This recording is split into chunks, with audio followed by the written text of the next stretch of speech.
What's up, gamers? Dan here from BeAGameCharacter.com, back again with another edition of Q&A Tuesday.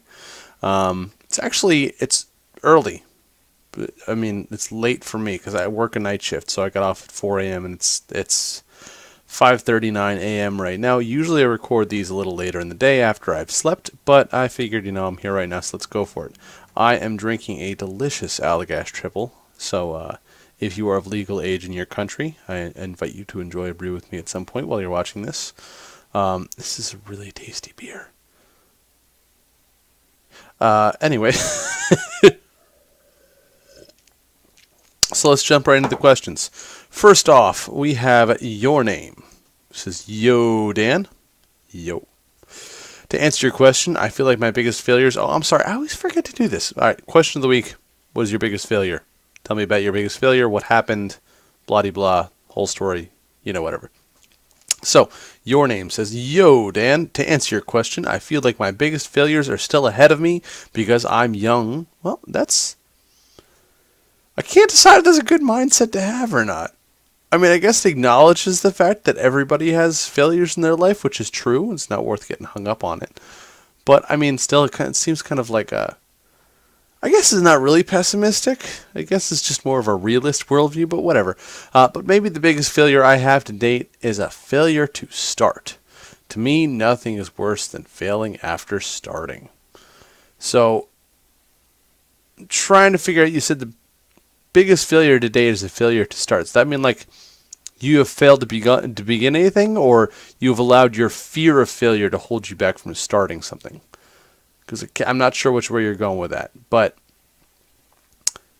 I mean, what I would say is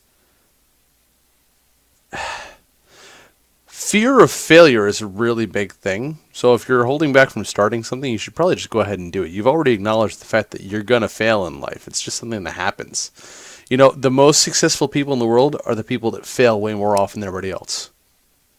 Because it just means they're trying more stuff. Everybody's going to fail. But the more stuff you do, the better chance you have of succeeding. So if a fear of failure is holding back from starting something, I think you just go for it. Whatever. What's the worst that's going to happen? You fail and you try again.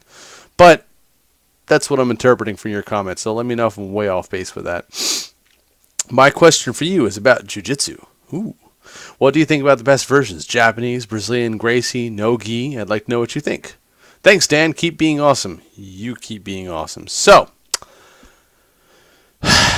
Jiu-Jitsu, for those that do not know, began in Japan.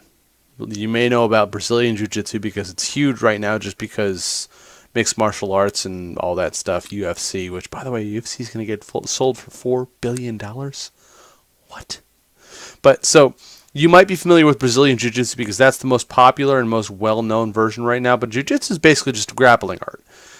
In Japan, it started as a samurai art, specifically to use against other samurai, and the mindset was a samurai in full armor, if you took them down, would have a very hard time getting back up again because their armor was made of laminated wood. It was very heavy, was not very flexible or mobile, so if you got somebody down on the ground but you managed to stay up, you could have a severe advantage over them if you had both been disarmed of your swords, spear, whatever you were wielding at that time. And Japanese Jiu-Jitsu is actually the root from which both Brazilian Jiu-Jitsu and Judo sprung off of. Jiu-Jitsu was one of the various arts that samurai had to learn as part of Budo, the way of the warrior. Jiu-Jitsu was a thing that they had to learn, and it was just basically grappling. And each area of Budo had its own specialization. Jiu-Jitsu was the grappling style and also the throwing style. So Jiu-Jitsu was the base, and then from that came Brazilian Jiu-Jitsu, which is when Japanese people brought it to Japan, and Judo, which is when Jigoro Kano codified, what's the word? I don't know. Codified Jiu-Jitsu into a set of rules and techniques to turn it into a sport, because he wanted to develop a sport and also a gentle art that he could practice separated from the way of the warrior. So, my own opinion on Jiu-Jitsu. I have done limited Brazilian Jiu-Jitsu. I have done some, but I haven't actually studied at an actual Brazilian Jiu-Jitsu school. I've rolled with BJJ guys, which is always fun. I've rolled with also American wrestlers, Greco-Roman wrestlers as well. Judo itself, which is what I personally have experience in, has a lot of the same stuff. And it's funny because looking at you look at Judo is a lot more focused on the stand-up. Jiu-Jitsu, Brazilian Jiu-Jitsu is a lot more focused on the groundwork, as is American wrestling. But I would say that they're very complementary. If I had to pick a favorite from the three styles, I would say no-gi is obviously the most practical for self-defense because you don't wear a gi in the street. Nobody that you encounter is going to wear a gi. You could argue that if somebody's wearing a jacket or a coat that you could use gi-style jiu-jitsu and or judo against them.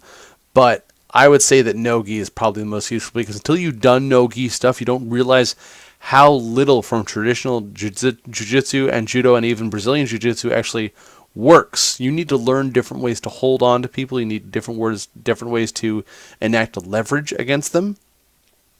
So I would say if you're going to pick one and you're in it just for self-defense, like if you're not looking to become like a fighter in a ring or something like that, I would say just go with just no-gi, probably Brazilian Jiu-Jitsu just because it's so much more common than everything else right now. But if you could find a no-gi like Japanese Jiu-Jitsu place, it's fine, but I don't think you're going to find that anywhere. It's not really a thing as far as I know. So I would say no-gi Brazilian Jiu-Jitsu if you had to pick between all of them. Before I even would say that, I would say if you can find American wrestling, if you can find some place to learn wrestling, I would say it's almost better because I feel like even Brazilian Jiu-Jitsu hasn't quite trimmed away all of the traditional excess that comes with studying traditional art, whereas American wrestling is just, put this guy on the ground and pin him. So I would say some sort of no-gi variant if you're just looking to, study for a year and feel like you're confident in a self-defense situation. If you're looking for a more well-rounded martial arts experience, and this is why always when people ask me best questions, I have to clarify.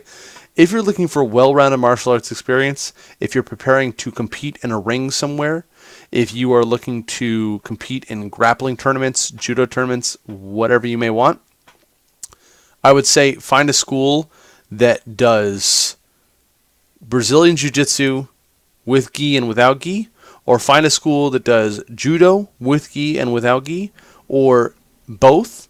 Ideally, I would say find a school with instructors that have accreditation in as many arts as you can, as long as it's legitimate accreditation and they can demonstrate what they know. I would much rather study at a school where there's a striking instructor, a grappling instructor, a throwing instructor, or an instructor who has learned all three, than try and pick just one. But it is what it is. It depends on what's around you. If I had to pick just one, no-gi Brazilian Jiu-Jitsu.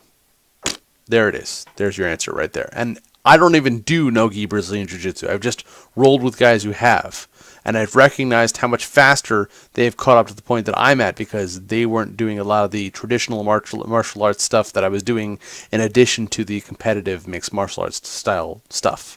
So that's where I'm at. You said, thanks, Dan. Keep being awesome. I will reiterate, you keep being awesome. I'm going to have another sip of my tasty beverage. And we are going to move on to Benrex777. Hello, Dan. Hello. I like it when you ramble on. These are the videos when you get the most interesting information out of you. Excellent. I'm glad. I want to keep doing stuff that you like, so that's cool. After watching this video, I noticed that you often look to the ceiling or at least above the camera.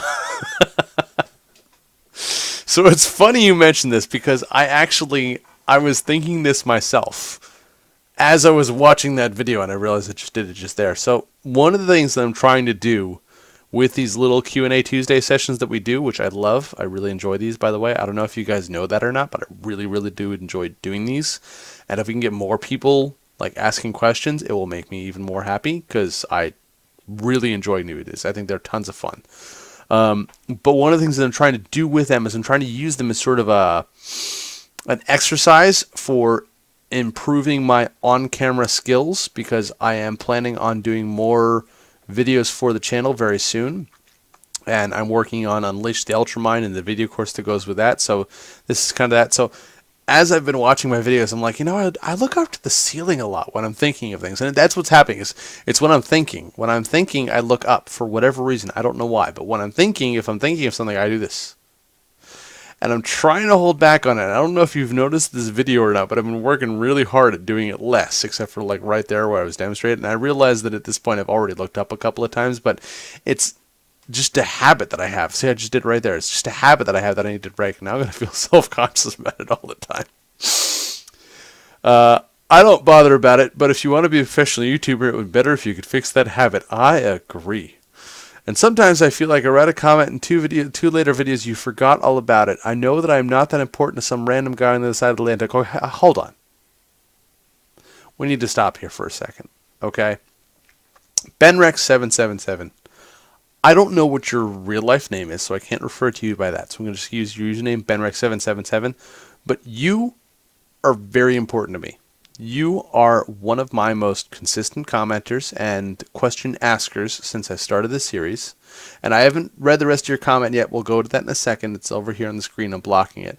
But no matter what else you have to say or what else I may or may not have said, I am sorry if I've given the impression to you that you are not an important person, or that you're not somebody that I care about, or you're not somebody, whatever, that you don't have influence.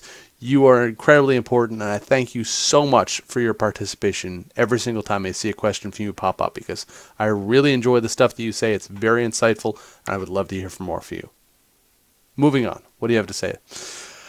And you don't need to know everything about everyone, but perhaps if you make notes about your regular viewers with some basic important information about them, it would improve your role as a mentor on the internet. The information you can prioritize are personal information. People like it when you still know what country they live in and what they do at work. All right. I feel as though I might have misstepped here somewhere. I'm pretty sure you live in Switzerland. I think you said that before. And if I said something defective, I don't know where you live, I apologize for that, because I'm pretty sure you live in Switzerland. Let me know if I'm wrong. I know you're in Europe somewhere, but I think you're in Switzerland. Just saying. And you're going to school, I think it's for electrical engineering? I could be wrong. You're going to school for something engineering related. So if I'm wrong about the specific focus, I'm sorry, but I'm pretty sure you live in Switzerland and you're an engineer, or you're studying to be an engineer. So I apologize if I said something in a previous video that gave you the impression that I don't think about you or any other viewers that are watching this right now that have said something to me, because I try my hardest to remember and keep everything sorted out. Now, I admit I do deal with a ton of people on a regular basis, running the blog, running the YouTube channel, running that stuff. So if I end up getting stuff mixed up sometimes, I apologize. I don't mean to do that. It's not something personal. But I definitely do think, and I'm pretty sure I remember, that you are in Switzerland and that you are studying engineering of some sort, and that you're also a giant anime fan. You don't work out, but you enjoy my approach to fitness, and you like watching my videos anyway, just because you like my views on things. I think I also educated you about the American governmental system, because I think you asked a question about that, but whatever. See, I remember things. I do. I just sometimes on the fly while answering questions may miss something here or there. These are just little tips I want to give you. Perhaps you could return the favor by pointing out the English mistakes in my comments. This is the only place I regularly write English texts. Well, for what it's worth, occasionally I do stumble over your replies just because I'm not quite sure grammatically what you're trying to get across, but you write English a hell of a lot better than I write any other language besides English, so way to go, you. I join your name by saying that my biggest failure is to start something. By the way, I'm sorry, interjecting here. I will get to my biggest failure. Don't think I've forgotten that. I need to answer that question too, so we'll get there. But first off, I join your name by saying that my biggest failure is to start something. I often take a long time until I do something. When I do make up my mind, it is hard to stop me. If I start something without really making up my mind, I soon lose interest in the project I started. Good. Very good. I mean, not good that you take a long time to start something and have a failure to start, but good that when you pick something and you set your mind on it, you just go. That's an admirable trait to have.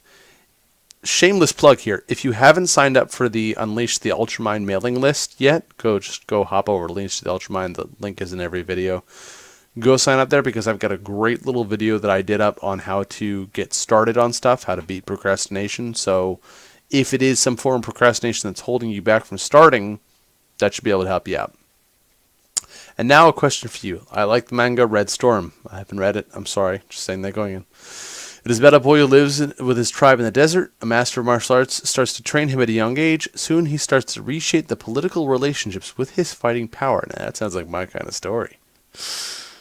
I think the author of this manga knows a thing or two about martial arts, but he mixes real fighting techniques with fantasy stuff. What is your opinion about the following statements? 1. In manga and anime, they often fight until they collapse. Because they get used to it and gain a lot of power. Isn't that unhealthy? Okay. Yes. Now, here's the thing. There are various fighting manuals around the world for rules about fighting somebody else and stuff like that. There was at least one rule set for bare knuckle boxing, which basically said that the two fighters will fight until one is incapacitated.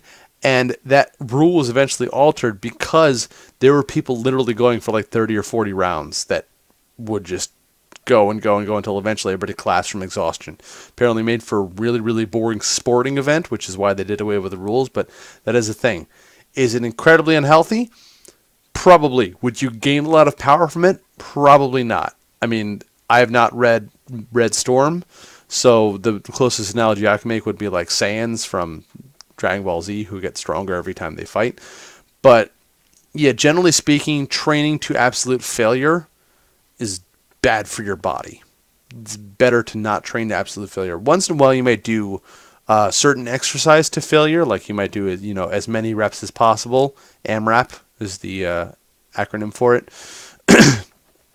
But even that, you don't do it regularly. You do it like once in a while. So, yeah, generally speaking, going to failure, bad. Going to complete bodily failure, very bad. In this manga, great warriors can feel the aura of other peoples. Does that exist in the real world? There are people that claim it.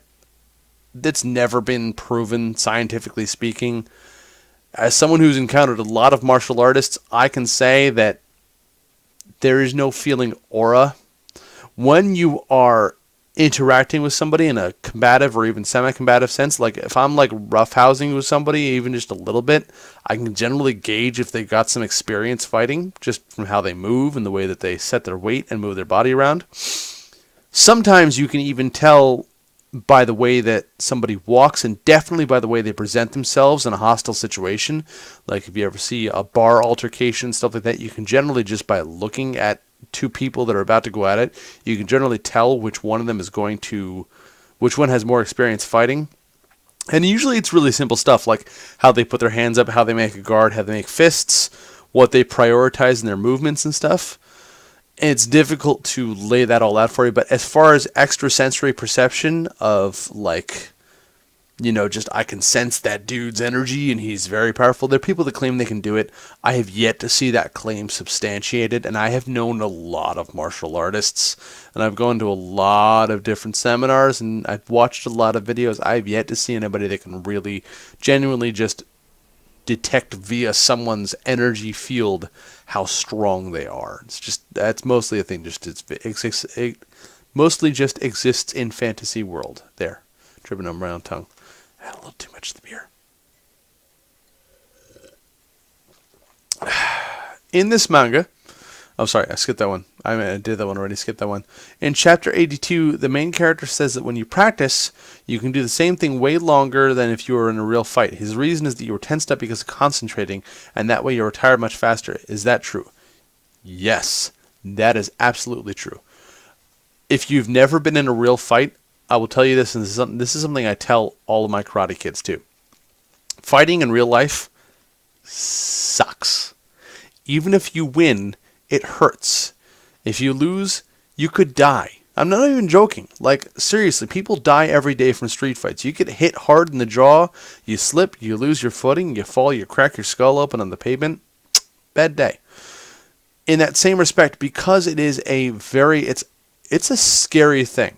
Even if you fought a lot, and I've been in a fair number of fights in my life, but even if you've been in a lot of fights and a lot of combative situations, it's still scary. It's scary every time. Anybody that tells you it's not scary has either grown to appreciate the fear or they're lying to you. But it's scary every time. Because it's scary, your adrenaline is really going. Your whole body is like that fight or flight sensation, like, think about if you've ever been driving a car and you almost got into an accident, and, you managed to swerve away and you're fine, then, like, 30 seconds later, all of a sudden, you're like, oh, God, I was tensing every muscle in my body. I didn't even realize it. And all of a sudden, your blood's pumping everywhere at once, and you're like, or even if you just wake up for, like, a nightmare or something. So because of that, yes, usually in a real fight, you burn through your energy incredibly quickly, but you don't notice it because your adrenaline is pumping, and your adrenaline pumping is part of the reason why you burn through that energy so quickly. But after a real fight, after you've been in any kind of a real scrap for any significant amount of time, you would be amazed at how absolutely depleted you are. Emotionally, physically, whatever. I mean, if you won the fight in 10 seconds and you walked away, you're probably just going to be a little pumped up and a little freaked out, and you're going to come down from it. But if you were in any kind of like extended altercation with somebody else, you're going to finish it, you're going to come down, and all of a sudden your whole body's going to feel real tired. If you were in a real knockdown drag-out fight, you're suddenly going to feel like you were in a car accident.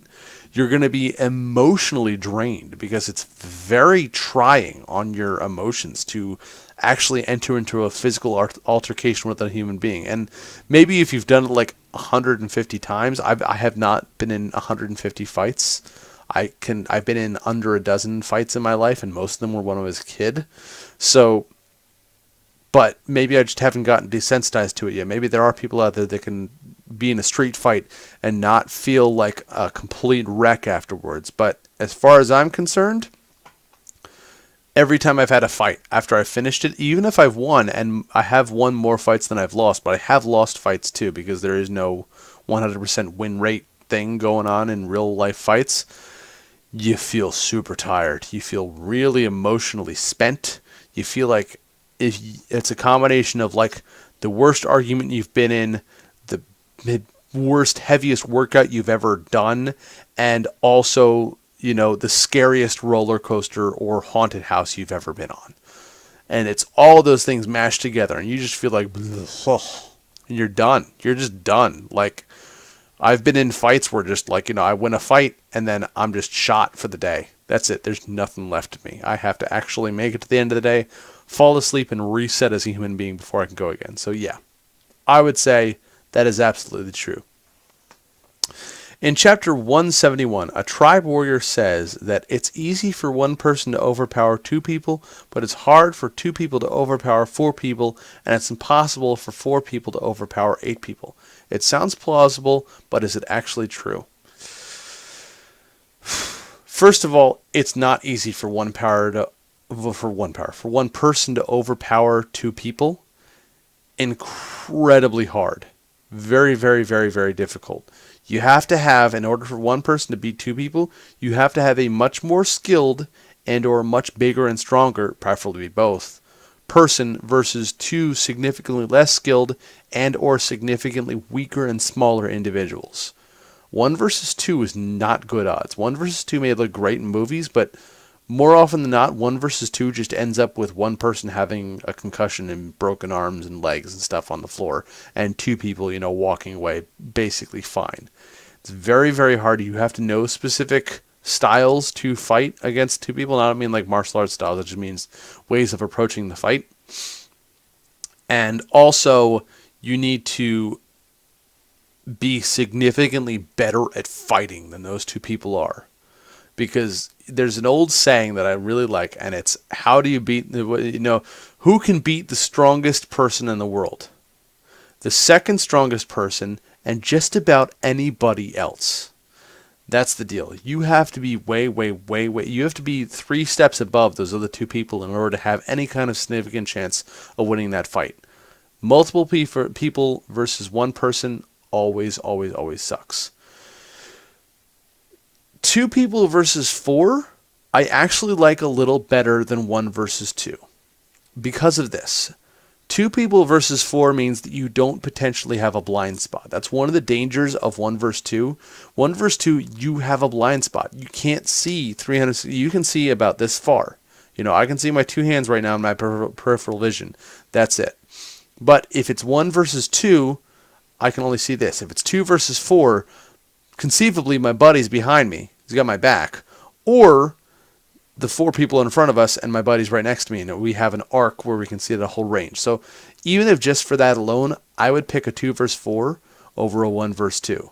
On top of that, if the person that you're fighting with is as skilled as you are and or has experience fighting with you, like if I had to pick me versus 2 random people, or me and a black belt buddy from my dojo versus 4 random people, I would pick the 2 versus 4 any day of the week. And then 4 versus 8, basically the same deal. And from there, if you keep doubling numbers, it's going to get progressively difficult. But at the 4 versus 8, once again, facing off against random people, if I had to pick, if it was me and 3 of the dojo buddies versus 8 random people, I would still pick that over 1 versus 2. For reasons that you can work together, you can watch these at the back. You can, if you get the jump on one person, if 2 of you get the jump on one person out of those 8, that one person is out like that, especially if you know what you're doing and your buddy knows what they're doing. So honestly, I would take the 2 versus 4. 2 versus 4, I would say, would be the best odds out of those options. Then 4 versus 8, then 1 versus 2.